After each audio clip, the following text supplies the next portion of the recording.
আজকের রেসিপি মূলা লাড্ডু। আমার কথা শুনে হয়তোবা অনেকেই অবাক হয়ে যাচ্ছেন, মূলা দিয়ে কি লাড্ডু তৈরি করা যায়?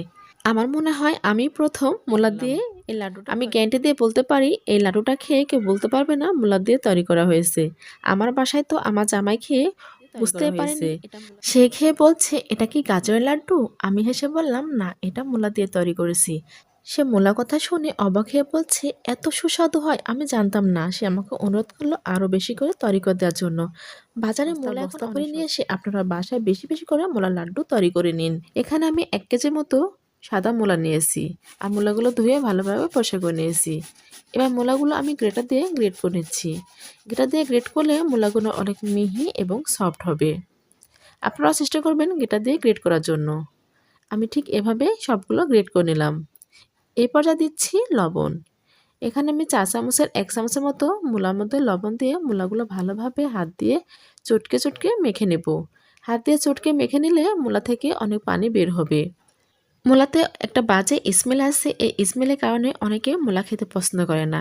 ঠিক এভাবে পানি দিয়ে ধুয়ে ধুয়ে মোটা আকারে চেপে চেপে যতটুকু সম্ভব মূলা থেকে পানিগুলো বের করে নিতে হবে। মূলার ভাজিগুলো ভালোভাবে ধোয়ার জন্য আমি আবারও একটা পাটিতে পানি নিয়ে পানির মধ্যে মূলার ভাজিগুলো দিয়ে এভাবে হাত দিয়ে কষলে কষলে আবারও ধুয়ে নেব। একইভাবে 3 থেকে 4 বার মূলার ভাজিগুলো ধুয়ে মোটা আকারে চেপে চেপে পানিগুলো বের করে নিতে হবে। সবগুলো একইভাবে ধুয়ে নিয়ে আমি একটা ঝাঁকাতে উঠিয়ে নিয়েছি বাকি পানিগুলো ঝরে যাওয়ার জন্য। যতটুকু সম্ভব ঠিক ততটুকু আমি পানিগুলো বের করে নিলাম।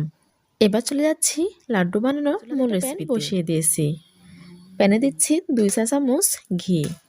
এখানে আমি ঘি দিয়ে মূলার ভাজিগুলো ভালোভাবে ভেজে নেব। আপনারা চেষ্টা করবেন ঘি দিয়ে ভাজার জন্য, কারণ ঘি একটা স্ট্রং ফ্লেভার আছে। স্ট্রং ফ্লেভারের জন্য মূলার যে বাজে স্মেল আছে সেই স্মেলগুলো চলে যাবে। নেড়ে চেড়ে এবার মূলার ভাজিগুলো ঢেলে দিচ্ছি। সবগুলো ঢেলে দিয়ে আমি 1 মিনিটের মতো এভাবে নেড়ে চেড়ে মূলার ভাজিগুলো ঘিয়ের মধ্যে ভেজে নেব। 1 মিনিট এভাবে নেড়ে চেড়ে ভেজে নিয়ে দিচ্ছি 2টা এলাচ, তার সঙ্গে দিচ্ছি একটা দারচিনি।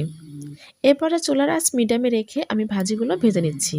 2 থেকে 3 মিনিট মূলা ভাজিগুলো এভাবে নেড়ে চেড়ে ভেজে নিতে হবে। মূলা গায়ে যে বাকি পানিগুলো আছে সেগুলো শুকিয়ে নিতে হবে।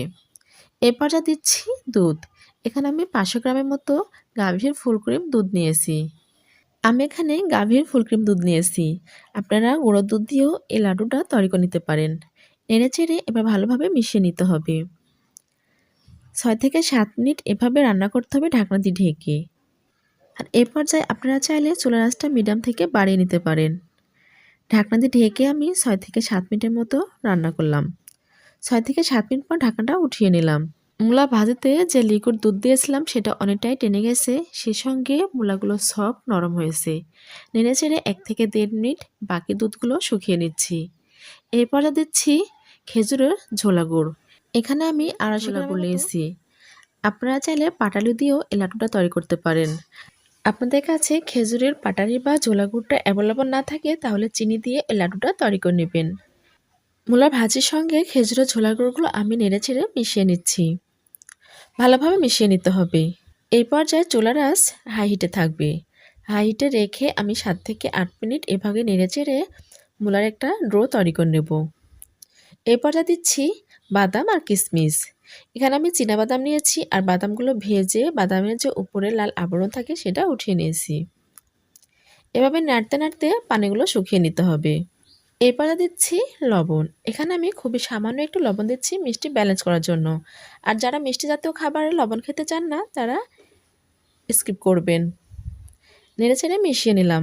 আর আমি সবশেষে লবণ দিচ্ছি যেন এই ভাজি থেকে পানি বের না হয়, কারণ মূলা এমনিতে পানি জাতীয় জিনিস, আর লবণ যদি আগে দিতাম তাহলে পানিটা বের হয়ে যেত। এভাবে নেড়েচেড়ে আমি মূলা থেকে পানিগুলো শুকিয়ে নিলাম। যখন আমরা বুঝতে পারবো যে প্যান থেকে মূলা ডোটা উঠে আসছে বা সেই সঙ্গে ছেড়ে দিচ্ছে, তখনই আমাদের বুঝতে হবে লাড্ডু তৈরি করার জন্য মূলার ডোটা পারফেক্ট হয়েছে। এভাবে নেড়েচেড়ে আমি লাড্ডুর জন্য মূলার ডোটা তৈরি করে নিলাম। এবার চুলা থেকে নামিয়ে ঠান্ডা করে নিতে হবে লাড্ডু তৈরি করার জন্য। আমি এখানে এভাবে গোল গোল আকার করে লাড্ডু শেপ দিয়ে নিচ্ছি।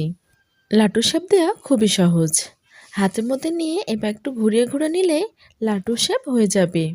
একইভাবে সবগুলো মূলা লাড্ডু আমি তৈরি করে নিলাম। আপনারা দেখে কেউ বলতে পারবেন এটা মূলা দিয়ে তৈরি করেছি? শুধু দেখে না, আমি গ্যারান্টি দিয়ে বলতে পারি এটা খেয়েও কেউ বলতে পারবে না। আপনাদের কি দেখে মনে হলো এটা তৈরি করা খুবই কঠিন? এটা তৈরি করা একদম ইজি। লাড্ডুর স্বাদ আরও দ্বিগুণ বেশি বাড়িয়ে তোলার জন্য এখানে গুঁড়ো দুধের মধ্যে লাড্ডুগুলো কোট করে নিলাম। তৈরি হয়ে গেল আমাদের মোলার লাড্ডু। আপনারা বাসায় একবার হলেও এই লাড্ডুটা ট্রাই করে দেখবেন। ছোট বড় সবাই আপনার এই লাড্ডুটা খেয়ে প্রশংসা করবে। আর আপনাকে জিজ্ঞাসা করবে আপনি কোথা থেকে এই লাড্ডু রেসিপি শিখেছেন। আশা করি আমার আজকের রেসিপি ভালো লাগলে লাইক, কমেন্ট, শেয়ার এবং সাবস্ক্রাইব করে আমার চ্যানেলের সঙ্গে থাকবেন।